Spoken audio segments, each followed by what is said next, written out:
May 26, 1926, Miles Dewey Davis III was born. At age 13, he picked up the trumpet, and within 2 years, at age 15, he started playing professionally. He was known for iconic solos and an innovative style, not only in music, but also in fashion. Joe Goldberg, in his 2001 article, Miles at 75, stated, Miles Davis wore khakis. Miles Davis thought different. Miles is recognizable from his silhouette or from one note. Miles Davis, a man with a unique vision and a good amount of attitude.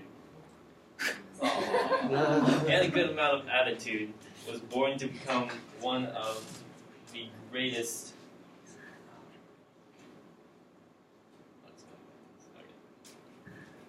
Alright.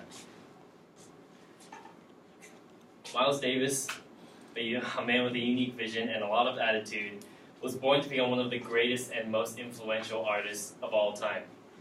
And boy, did he live up to that. A lot of his playing made no theoretical sense at all. Instead, he played with a lot of emotion.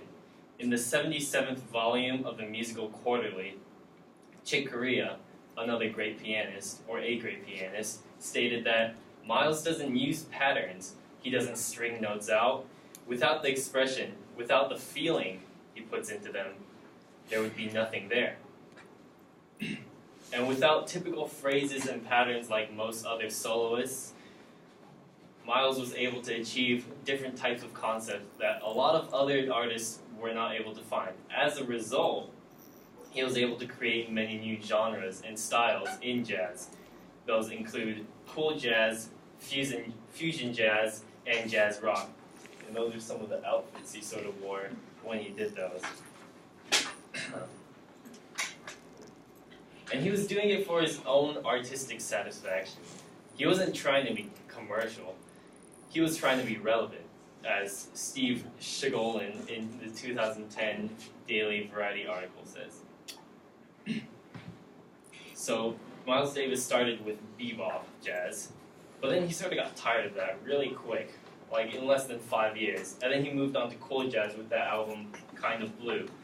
And then he got tired of that also really quick. And then he moved on to fusion jazz with More and More.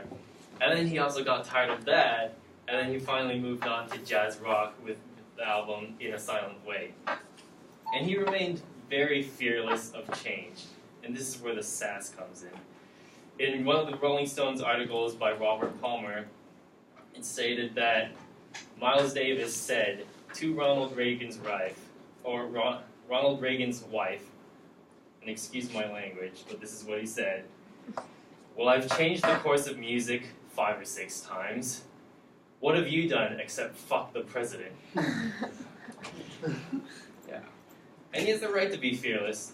Maybe not that fearless, but still fearless. His influence reaches the modern day. Michael Veal says in his article, Miles Davis's Unfinished Electric Revolution, the use of electronic instruments and pop song structures facilitated the integration of new textures and a new generation of folk materials into jazz. And looking into modern music these days, you can tell that a lot of that electrical instrumentation is made into pop music, which sort of shows that Miles Davis's influence isn't only limited to jazz music. Barry Kernfield, in an article on Oxford Music Online, states that Davis was described as a living legend, a title he detested because it went against his continuing inclination to be associated with new popular music and energetic youthful activities. But Miles Davis was not afraid of change or mistakes.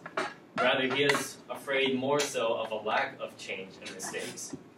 And if there's anything that you would like to learn from Miles Davis, the main thing would probably be that the existing framework around you is just here to hold you down.